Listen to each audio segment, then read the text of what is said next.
Welcome again to the Feel Better Today podcast.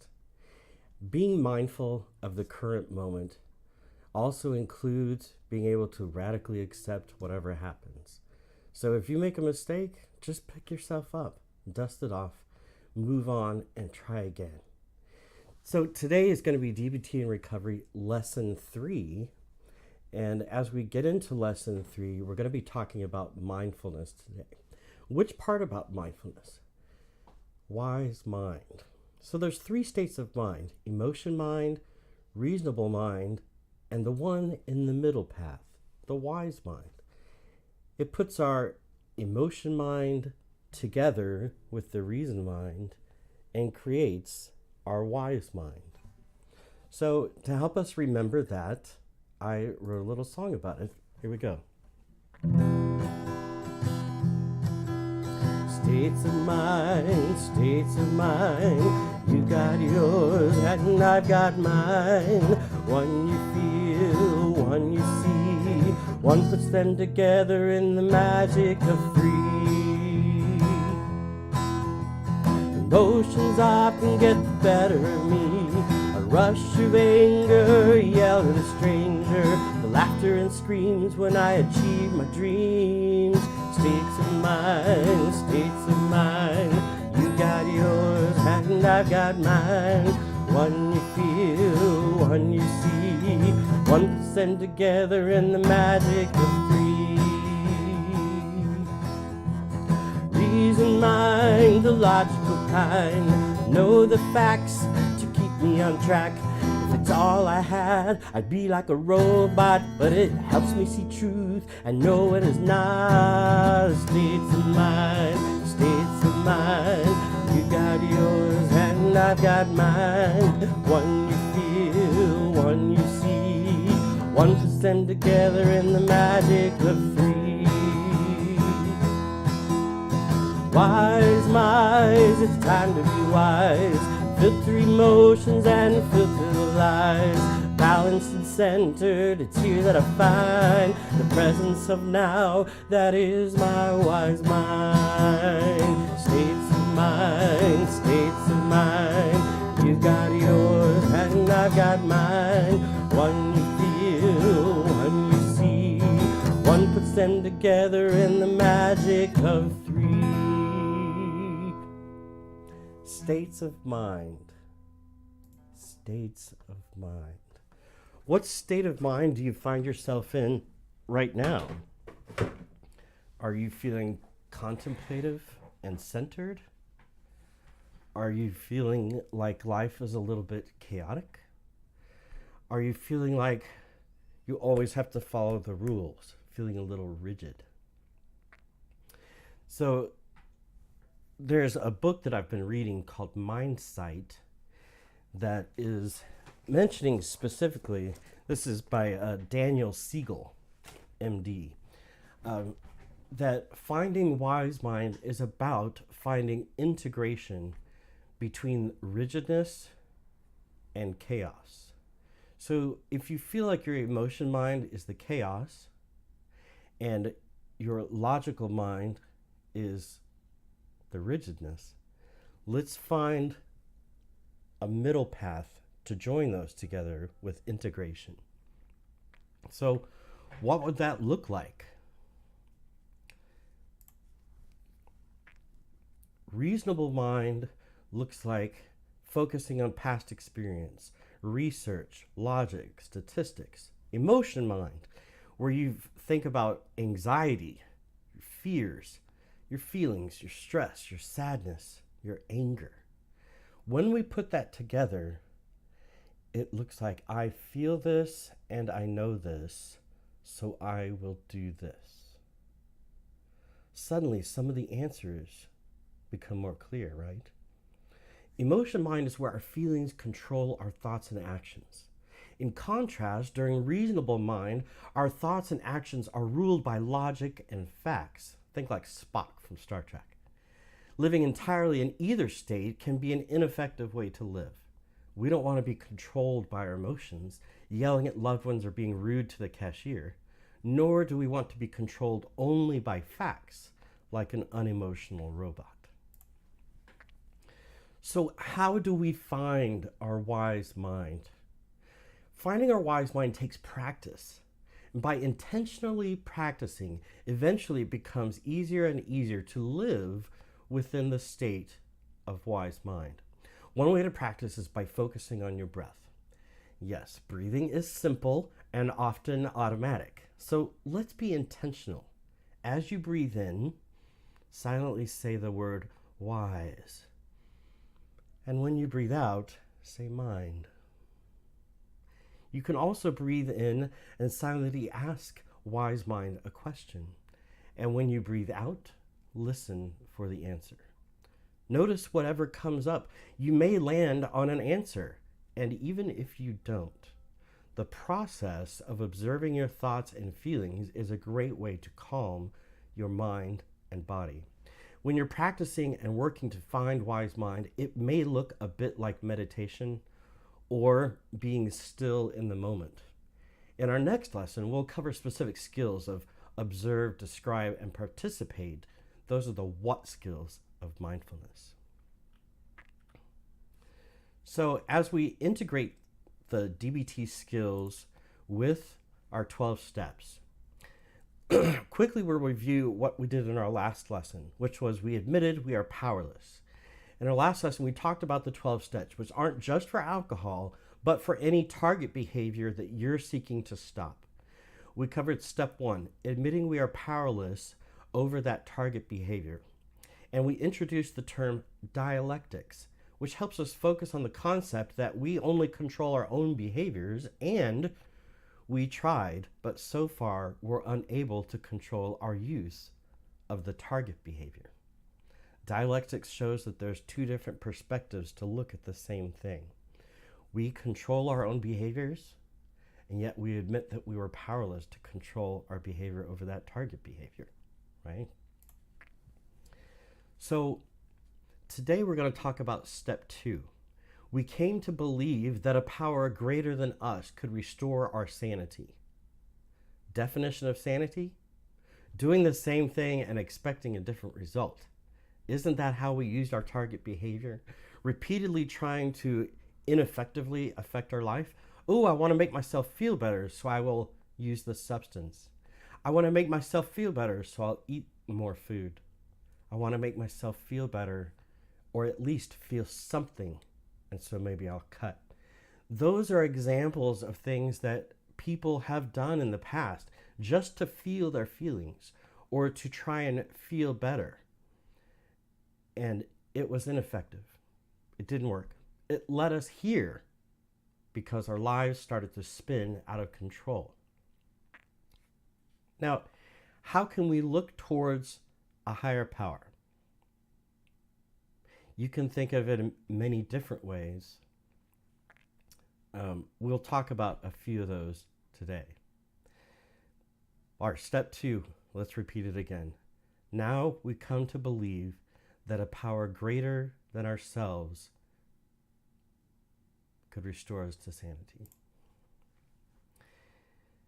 Moving forward, what is the great power that's greater than us? You can think of it as a higher power, the magic of positive mindset, the results from living one day at a time towards your goal. Emotions tell us we feel better after a success. Did you see someone ever win a prize at a carnival or get an award for achievement? That feeling of celebration is waiting for us every time we feel successful in reaching even a small goal. So remember that emotions tell us we feel better after a success. Logic and reasonable mind tells us it makes sense to have a specific goal so that we can reach that sense of achievement. A checklist is an example of this, right? Like a chore chart or a Google task list, Trello or Slack all have ways to track our journey of reaching the goals that we have set for ourselves. So first, we have to set those goals. I want you to write down your target behavior. Write it down on a sheet of paper. As you write it down, draw a circle around it, and then draw another circle around that. Now you can see how much this really looks like a target, right? Your target behavior in the middle with a circle and another circle around that. This is your target, the thing that you're choosing to eliminate as an ineffective way of dealing with challenges.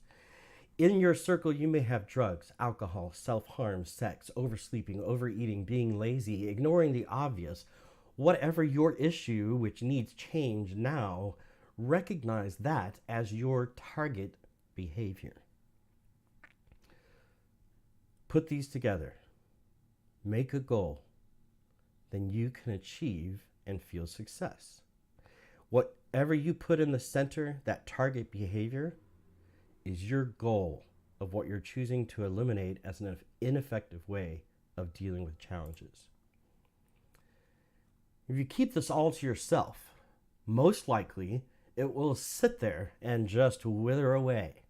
But remember the story of Bill W. when he started AA. Sharing our stories with each other is powerful and creates accountability. I want you to look at your target behavior and in that target circle and say, this goal will be shared with my higher power, which brings me encouragement and accountability. So therein lies a brief definition of what a higher power is.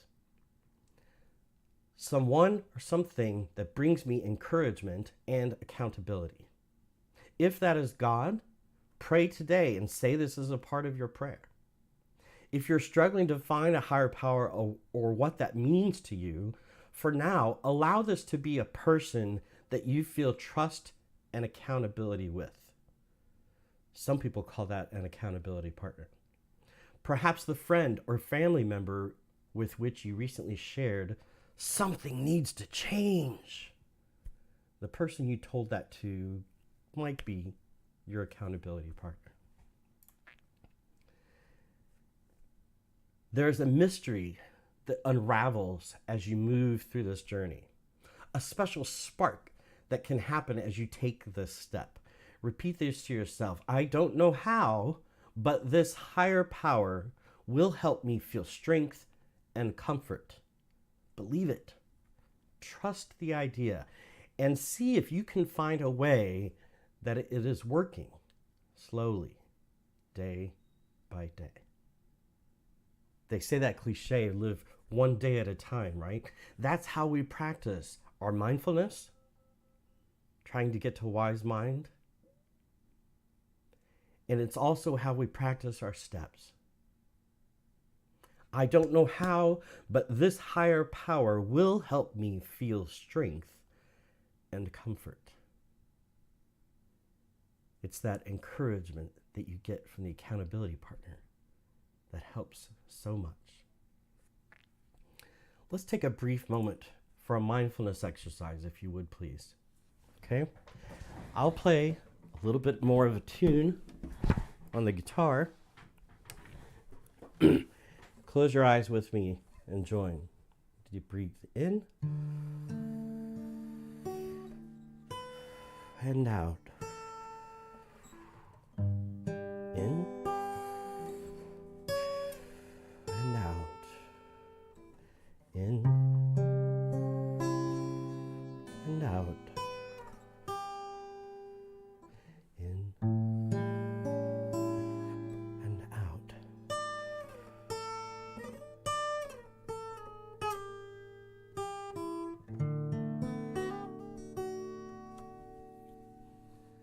Now, as I play, think on the words that I say.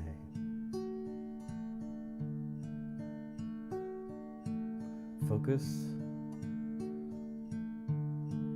for a moment on what might be right in front of your face. Turn your focus now to your right ear. Do you feel anything different? And turn your focus to your left ear. And back to the center.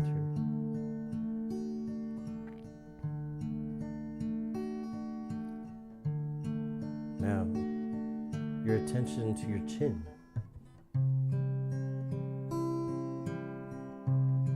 And the top tip, the crown of your head.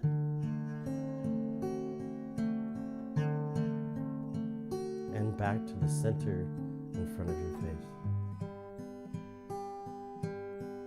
Very good. Now as I play quieter, just think. Music. Relaxing music. As other thoughts enter into your mind, questions or judgments, notice that they come and let them go. It doesn't mean that you're not practicing mindfulness correctly. It's that distraction that's inside of your brain, which is not you. Often, it's memories of the past, judgments of others that we've allowed to become instilled inside of our brain. We don't have to listen to those. With mindfulness, we're practicing stillness and being present in the current moment. Breathe in and out.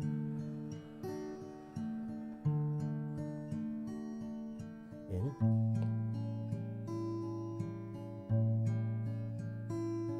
and out.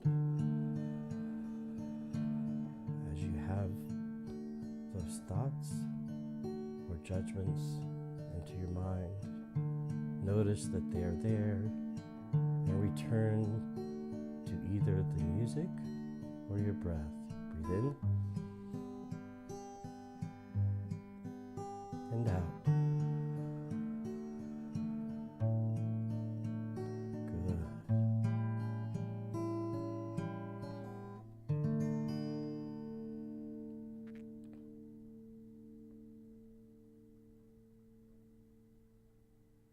Good. Good. This is a song that I wrote. I originally wrote it about someone that you may care about that doesn't return that affection. I want you to consider for a moment that instead of being two different people, you sing this to yourself.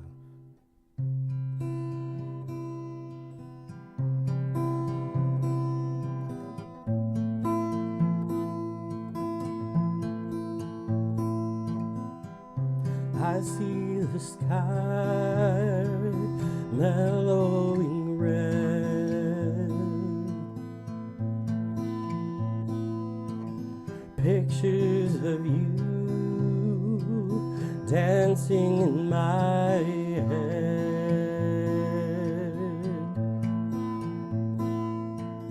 Is it so unusual to think that I love you? Why don't you love me too?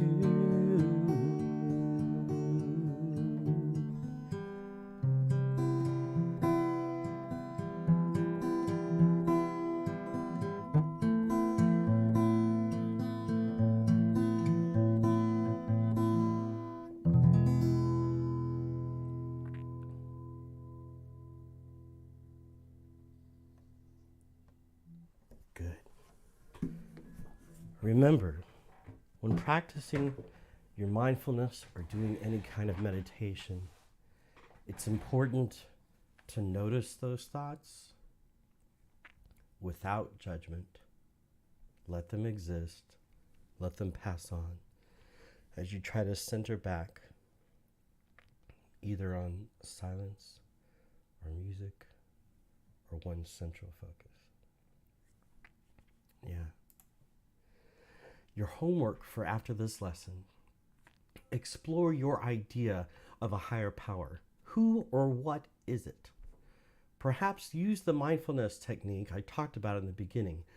Use your breathing to ask your wise mind and listen to your heart for an answer. If you have identified your higher power, take a moment to say this week, as my higher power of choice, I show up today to become closer and show willingness. The rest will come. If you want to use a body action to show what those words say, as my higher power of choice, I show up today to become closer and show willingness. The rest will come. So explore your idea of a higher power. Who or what is it? You can do mindfulness to say, wise mind, who is my higher power? Right? You can do that. As my higher power of choice, I show up today to become closer, and I show willingness. My willing hands with palms facing upwards is one of the ways that I indicate I'm showing willingness. And I know that the rest will come. Thanks for joining me again today for the Feel Better Today podcast. Would you like more resources from the Feel Better Today community? Use your internet browser to visit feelbettertoday.us. You can also think of it as feelbettertoday.us. I look forward to seeing you. Thank you.